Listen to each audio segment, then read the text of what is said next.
ఇక దేశంలో ఇప్పుడు సంచలనంగా ఒక విషయం అయితే మారింది. అదే గాంధీ పేరు మార్పు. గ్రామీణ ఉపాధి హామీ పథకం నుంచి గాంధీ పేరు తొలగించేశారు.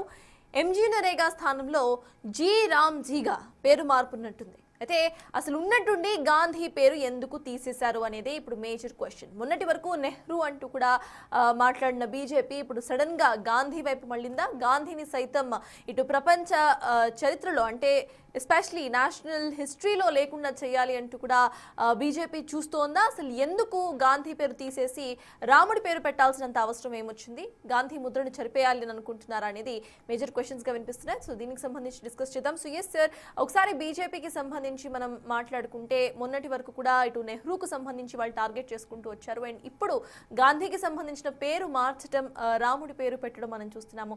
సో మహాత్ముని పేరు మార్చడంలో ఇది కరెక్ట్ అంటారా, తప్పంటారా? అసలు వాళ్ళు ఏ మైండ్ సెట్ తో చేయాలనుకుంటున్నారు? ఈ డివైడ్ అండ్ రూల్ పాలసీని వాళ్ళు ఇంకా నాటాలి అని అనుకుంటున్నారు అనుకోవాలా? అసలు మీ విశ్లేషణ ఏంటి సార్?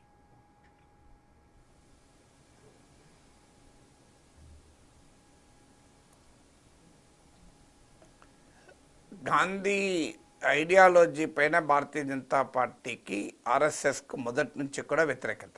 ఇదేమీ నాట్ ఎ సీక్రెట్.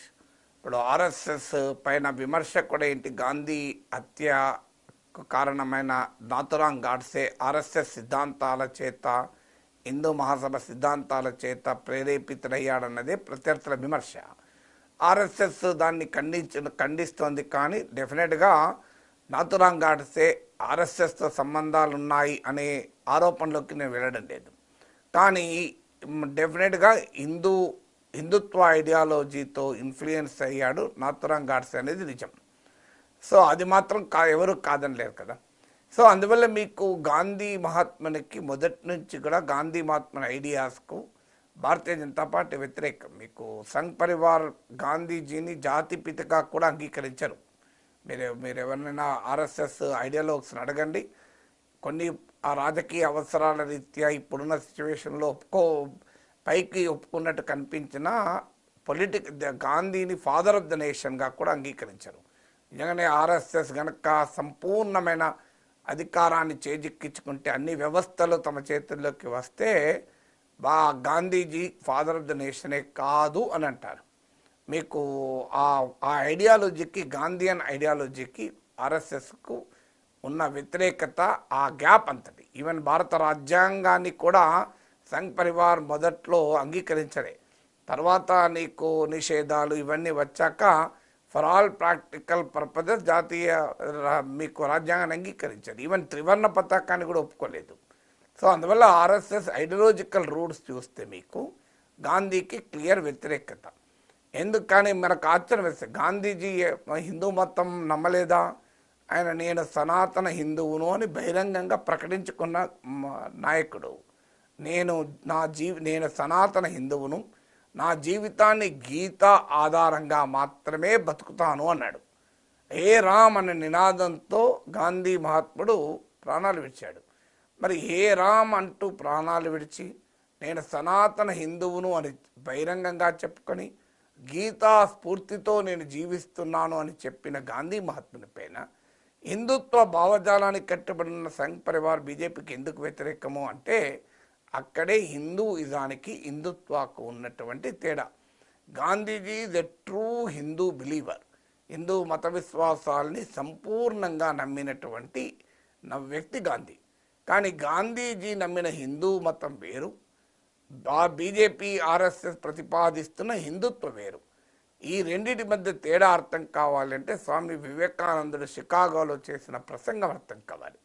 నేను ఏ దేశం నుంచి వచ్చాను, ఏ గడ్డపై నుంచి వచ్చానంటే నా మతములోనే సత్యం ఉందని నేను నమ్మను, అన్ని మతాల్లోనూ సత్యం ఉందని నమ్ముతాను అన్నాడు.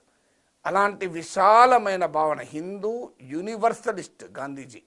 సో హిందూ సార్వజనీనవాది గాంధీ మహాత్ముడు.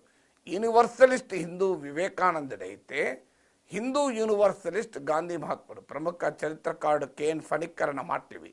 So Gandhiji is an Hindu universalist, Vivekananda is universalist Hindu. Hindutva ఆ యూనివర్సల్ భావనను అంగీకరించదు. అక్కడ తేడా. ఎందుకంటే గాంధీ మహాత్ముడు ఇంకేమన్నాడు? నేను సనాతన హిందువును, నేను గీత ఆధారంగా జీవిస్తాను, కానీ నా తోటి ముస్లిం ఖురాన్ ఆధారంగా, నా తోటి క్రైస్తవుడు బైబిల్ ఆధారంగా, నా తోటి సిక్ గురు గ్రంథ్ సాహెబ్ ఆధారంగా జీవించాలి అన్నాడు. అంటే నా మతమే ఆధిపత్యము, నా మతం మాత్రమే అందరూ అంగీకరించాలి, నా మత రాజ్యమే కావాలని గాంధీ మహాత్ముడు కోరుకోలే. అందువల్ల గాంధీ మహాత్ముడు చెప్పిన ఈ విశాలమైన మత సామరస్య భావన ఆర్ఎస్ఎస్ బీజేపీ ఐడియాలజీకి పూర్తిగా వ్యతిరేకం. కానీ ఇంకా భారతదేశంలో జాతిపిత పట్ల గౌరవం ఉంది కనుక, గాంధీ మహాత్ముని పట్ల ఆ రెస్పెక్ట్ ఉంది కనుక ఇప్పటి వరకు గాంధీ మహాత్మునికి గౌరవించక తప్పలేదు. ఈవెన్ మోడీ కూడా అక్టోబర్ 2 రాజ్ఘాట్కి వెళ్ళి శ్రద్ధాంజలి ఘటిస్తుంటాడు అనివార్యం కనుక. కానీ మీరు గమనించండి, నెహ్రూ పైన దాడి ఆల్రెడీ మొదలైంది. మొదట్లో మీకు ఇందిరాగాంధీ పైన మాత్రమే దాడి జరిగేది. సో ఇప్పుడు నెహ్రూ పైన దాడి ఏ స్థాయికి వెళ్ళింది? మీరు పోల్చడం కరెక్టో కాదో నాకు తెలియదు, కానీ బంగ్లాదేశ్ జాతిపిత షేక్ ముజిబుర్ రెహమాన్ పైన ఏ రకమైన దాడి జరుగుతుంది? ఆయన ఇంటిని ధ్వంసం చేశారు, ఆయన సింబల్స్ను ధ్వంసం చేస్తున్నారు, ఆయన విగ్రహాలను కూలగొడుతున్నారు. ఆయన ఏ పాపం చేశాడు? పాకిస్తాన్ నుంచి బంగ్లాదేశ్ స్వాతంత్రం తెచ్చాడు. మన ఆయన మీద ఎందుకని వ్యతిరేకత అంటే అక్కడ మతవాదులు రాజ్యమేలుతున్నారు కనుక వారికి లౌకిక ప్రజాస్వామిక బంగ్లాదేశ్ను కాంక్షించిన షేక్ ముజిబుర్ రెహమాన్ అంటే పడడం లేదు. అందువల్ల ఎప్పుడు కూడా మతభావాలకు విశాలమైన భావాలు అంగీకరించరు. మతభావాల్లో ఉండే సమస్యది. అందువల్ల మీకు బీజేపీ ఎప్పుడైతే మత రాజకీయ భావాలకు కట్టుబడి ఉంటుందో గాంధీ మహాత్ముని విశాలమైన భావనలు అంగీకారం కావు. ఇక నెహ్రూ అయితే ఎట్టుబడుల అంగీకారం కాదు, ఎందుకంటే నెహ్రూ ఇది నికార్సైన లౌకికవాది కనుక. సో నెహ్రూ ఎట్టి పరిస్థితుల్లో అంగీకరించరు. ఇప్పటికి ఆల్రెడీ నెహ్రూ పైన దాడి మామూలుగా లేదు. దేశం ఎదుర్కొనే ప్రతి సమస్యకు నెహ్రూయే కారణమని, నెహ్రూ పైన సమాజంలో పెద్ద ఎత్తున విద్వేషాన్ని రగిలిస్తున్నారు. నా భయం ఇలాగే 10 ఏళ్ళు గడిస్తే ఏం జరుగుతుందో, బంగ్లాదేశ్లో ఆ దేశ జాతిపిత షేక్ ముజిబుర్ రెహమాన్ పైన ఏ రకమైన విద్వేషాగ్ని రగులుతుందో అది నెహ్రూ పైన కూడా రగిలే ప్రమాదం ఉంటుంది. ఆ స్థాయిలో ఈ జనరేషన్ తయారు చేస్తున్నారు. నెహ్రూ దేశానికి అన్యాయం చేశాడు, నెహ్రూ వల్లనే దేశం విడిపోయింది, నెహ్రూ వల్లనే కాశ్మీర్ తగలాడింది. ఇంత భయంకరంగా విద్వేషాన్ని నెహ్రూ పైన రగిలిస్తూ వస్తున్నారు. అన్ని సమస్యలకు నెహ్రూ మూలమని. నెహ్రూ కట్టిన బాక్రానంగల్, నాగార్జున సాగర్ నుంచి మాట్లాడరు, నెహ్రూ నిర్మించిన ఐఐటి ఐఎంఎల్ గురించి మాట్లాడరు, నెహ్రూ పునాదులు వేసిన all India institute of medical science గురించి మాట్లాడరు. ఆధునిక భారతదేశ నిర్మాణానికి నెహ్రూ చేసిన చారిత్రక కృషిని కాకుండా నెహ్రూ పైన టార్గెట్ చేస్తున్నారు.